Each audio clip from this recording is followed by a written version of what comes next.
Hello, ako nga pala si Jess and welcome sa Buhay Banda. Ngayong araw sasagutin natin yung ilan sa mga questions sa atin tuwing nagla-live tayo sa Facebook. Kung ano nga ba yung ginagamit kong pang-record sa tuwing nagko-cover ako or ano yung ginagamit ko para mas maayos yung quality ng tunog ng gitara na lumalabas sa live. Okay, so ito yung ginagamit ko. Yan. Kita ba? Ito yung V8 sound card na budget friendly na nabibili to sa mga online shops ng nasa around 500 to 700 pesos. Yan. Depende sa mga kasama niya dun sa package. So, ngayong araw, ituturo ko sa inyo kung paano yung ginagawa kong setup tuwing nagko-cover ako or nagla-live ako sa Facebook. So, tara samahan niyo ako. So, eto, makikita nyo. Yan. Ganyan siya. So, dito sa likod, merong live 1, live 2. Yan. Charging, tapos ito yung accompaniment. Dito may sasaksak yung cord na manggagaling sa gitara, tapos earphones, yan, para sa monitor, headset, o dalawa sila. Pero ito pwede mong gamitan ng earphones na may mic. Yan, para minsanan na yung earphones mo na monitor, tsaka yung microphone mo. Tapos condenser mic, yan, dalawa din. Dynamic mic, ito naman. So, eto, dito sa live, ito yung papunta dun sa cellphone natin. So, ito yung cable na gagamitin natin. Ito. Papunta siya dun sa, dito sa accompaniment o kaya sa instrument. Yan. Alright. Sasaksak natin dyan yung kable. Tapos, ito naka 3.5mm jack siya. Yan. 3.5mm. So, kailangan natin ng adapter kasi yung output nung Zoom G3XN natin is ano siya, naka PL type. So, ito yung gamit niya. So, yung gagamitin ko is stereo para may left and right siya doon. Dito. So, okay.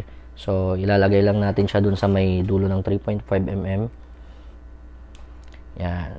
So, papasok siya doon sa may stereo output nung Zoom G3XN natin.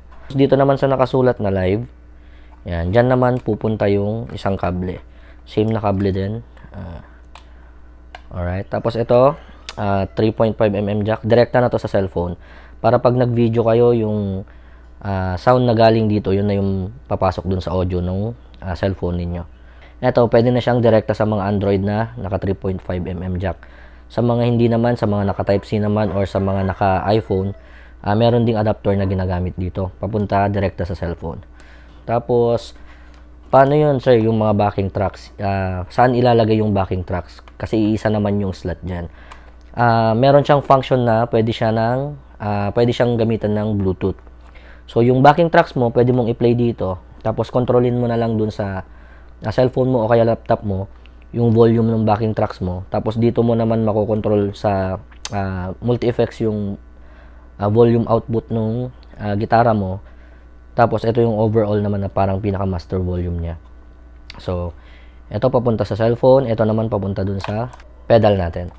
So, ito pala yung sa earphone niya, sa headset dyan. Pwede dyan natin nasasaksak yung headset natin para marinig natin kung ano yung tunog. Kung ano yung mas malakas ba yung backing tracks or mas malakas yung gitara.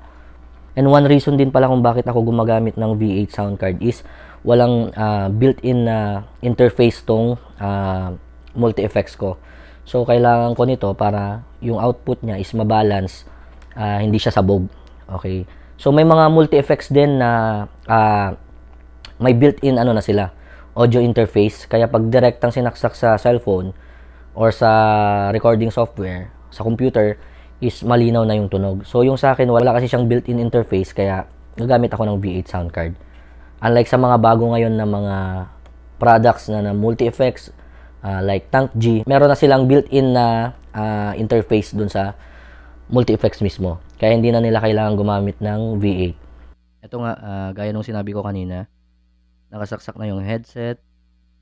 Tapos itong isang output niya is papunta dun sa gitara natin. Tapos ito, nakadirekta na sa cellphone recording natin.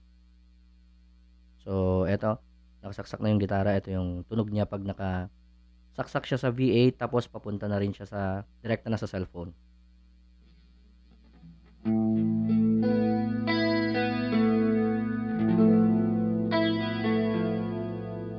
Yan.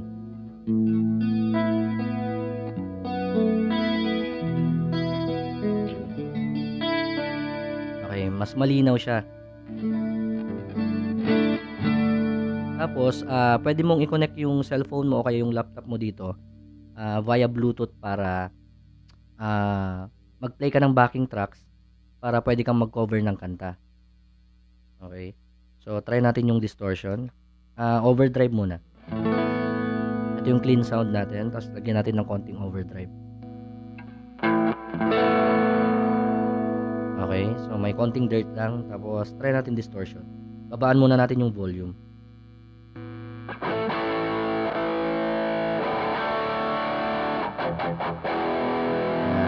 Tapos ano lang, konting tweak lang sa EQ.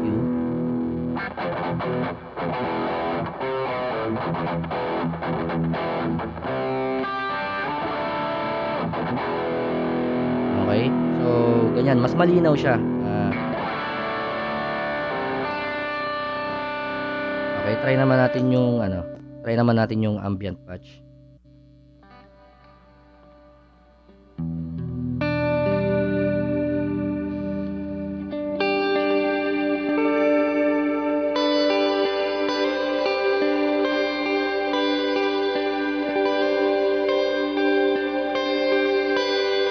Okay, so yan yung tunog niya, mas malinaw siya.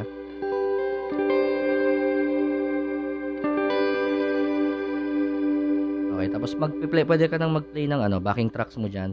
Pwede ka nang mag-record, sasabay na yung tunog. So naka-connect na yung isang cellphone dito sa V8 via Bluetooth. So magpe-play ako ng backing track, tapos pwede na nating sabayan. Okay, so yan na, tumutunog na yung backing track. Sabayan natin siya, gagamitin natin yung ambient patch natin.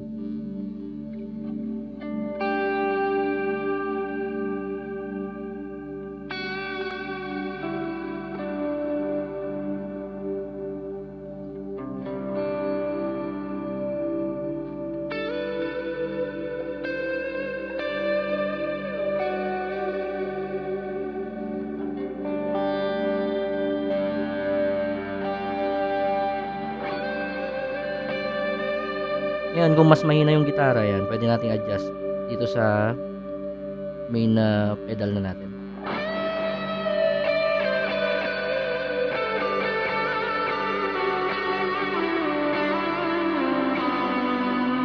Yan.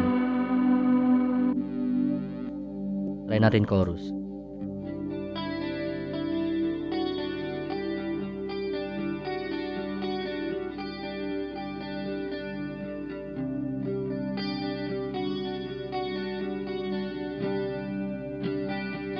Di ba? Malinaw siya.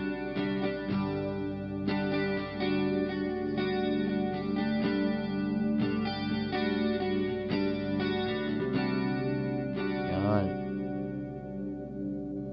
Solo.